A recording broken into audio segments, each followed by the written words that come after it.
বন্ধুরা, আজকের ভিডিওতে কথা বলবো ব্যাটনোভেট সি ক্রিম নিয়ে। এই ওষুধটি মেইনলি দুটি উপাদান দিয়ে তৈরি। একটি হচ্ছে গিয়ে বিটামিথাসোন, আরেকটা হচ্ছে গিয়ে ক্লিওকুইনল। আর এই ওষুধটি ম্যানুফ্যাকচারিং করে গ্ল্যাক্সো স্মিথ ক্লাইন ফার্মাসিউটিক্যালস লিমিটেড, যেটা একটা ভালো এবং রেপুটেড কোম্পানি। তো এবার বলে দিই যে এই ওষুধটি কী কাজে লাগে আর এটার কী সাইড এফেক্টস বা ব্যবহার করার কী নিয়ম, এগুলি নিয়ে আজকের এই ভিডিও। তো প্রথমেই বলে দিই যে এই ওষুধটির মধ্যে যে দুটি উপাদান আছে, বিটামিথাসোন আর ক্লিওকুইনল, এগুলি কোনটি কী কাজে লাগে সেটা প্রথমে বলে দিচ্ছি। বিটামিথাসোন হচ্ছে গিয়ে একটা স্টেরয়েড মেডিসিন, আর ক্লিওকুইনল, যেটাকে আয়োডোক্লোর হাইড্রোক্সিকুইন নামেও পরিচিত, এটা একটা অ্যান্টিবায়োটিক, আর এটার একটা এডিশনাল অ্যান্টিফাঙ্গাল অ্যাকশনও আছে। এই কারণেই এই ওষুধটি যেমন এক্সিমা বা বিভিন্ন স্কিন ইচিং বা ডার্মাটাইটিস বা সোরিয়াসিস, এইসব ক্ষেত্রেও কিন্তু এই ওষুধটি কাজে লাগে। আর বিটামিথাসোন যেটা ইনফ্লামেশনও কম করে।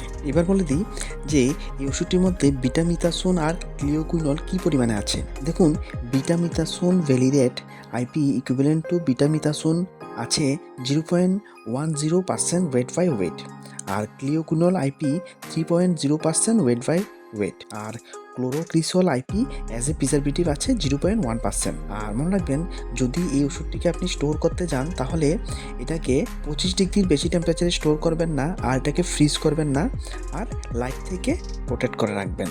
বন্ধুরা, এবার বলে দিই এই ওষুধটি কী কাজে ব্যবহৃত হয়।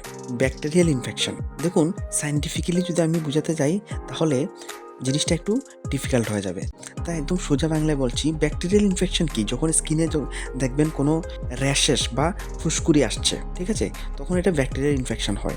আর ওই ধরনের ব্যাকটেরিয়াল ইনফেকশনে কিন্তু এই ওষুধটি কাজ করে। যেমন পশমের গোড়ায় গোড়ায় দেখুন কোনো একটা ফুসকুড়ি বেরিয়ে এসেছে, সেটার মধ্যে সাদা পুঁজ আকৃতি হয়ে আছে, সাদা কিছু কিছু পুঁজ আছে, বা এটাকে যদি প্রেস করেন তাহলে পুঁজ বেরিয়ে আসছে।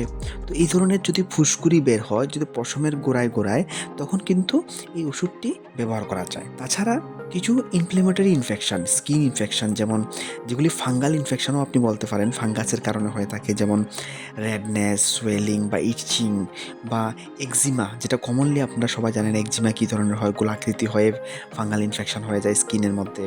এই ধরনের ফাঙ্গাল ইনফেকশন বা ডার্মাটাইটিস বা সোরিয়াসিস, এই ধরনের স্কিন কন্ডিশনের মধ্যেও কিন্তু এই ওষুধটি ব্যবহৃত হয়। এবার বলে দিই সাইড এফেক্ট সম্পর্কে। তো তার আগে বন্ধুরা, যদি চ্যানেলে আপনি নতুন এসে থাকেন আর প্রথম এই ভিডিওটি দেখছেন, তাহলে কিন্তু চ্যানেলটি অবশ্যই সাবস্ক্রাইব করে রাখবেন এই ধরনের মেডিসিনাল ইনফরমেশানগুলি ফ্রিতে কন্টিনিউ পাওয়ার জন্য। এবার বলে দিই কী সাইড এফেক্টস। তো তেমন কোনো সিরিয়াস সাইড এফেক্টস কিন্তু এই ওষুধের হয় না। যদি আপনি কোনো একটা স্কিনের আক্রান্ত স্থানে এটা ইউজ করেন, যদি বার্নিং সেন্সেশন হয় বা ইরিটেশন হয়, এগুলি কিন্তু কমনলি হতে পারে। কিন্তু যদি এগুলি খুব বেশি আপনাকে সমস্যা তৈরি করে বা খুব বেশি হচ্ছে এবং এগুলি আপনার স্কিন থেকে এই সমস্যাটা যাচ্ছে না, কন্টিনিউ আপনার ইরিটেশন হচ্ছে বা কন্টিনিউ বার্নিং সেন্সেশন হচ্ছে বা অ্যালার্জিক রিয়াকশন হয়েছে, তাহলে কিন্তু আপনি আপনার ডক্টরকে অবশ্যই জানাবেন যে আপনার এই ওষুধটা ব্যবহার করার পরে আপনার এই ধরনের সমস্যা হচ্ছে। তখন ডক্টর এটার রেমেডিস আপনাকে অবশ্যই বলে দেবে। আর কিছু প্রিকশন মনে রাখবেন যে ডক্টর যখন আপনাকে এই ওষুধটা প্রেসক্রাইব করে, ঠিক যতদিনের জন্য প্রেসক্রাইব করেছে আপনি ততদিনই ইউজ করবেন।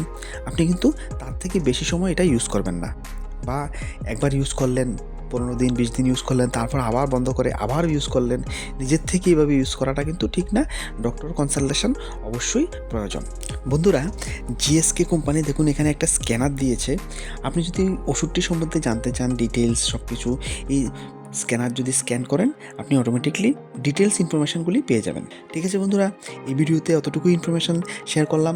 যদি আপনারা এই ওষুধ নিয়ে আরও কিছু ইনফরমেশান চান বা অন্য ধরনের কোনো প্রবলেম আপনি ফেস করছেন, আপনি কোনো ভিডিও চান, অবশ্যই কমেন্টে বলবেন। ভিডিওটি দেখার জন্য অসংখ্য ধন্যবাদ। চ্যানেল সাবস্ক্রাইব করবেন আর ভিডিওটিকে একটি লাইক কিন্তু অবশ্যই দেবেন, কারণ ভিডিও তৈরি করতে অনেক কষ্ট করতে হয়, অনেক রিসার্চ করতে হয়। Thank you.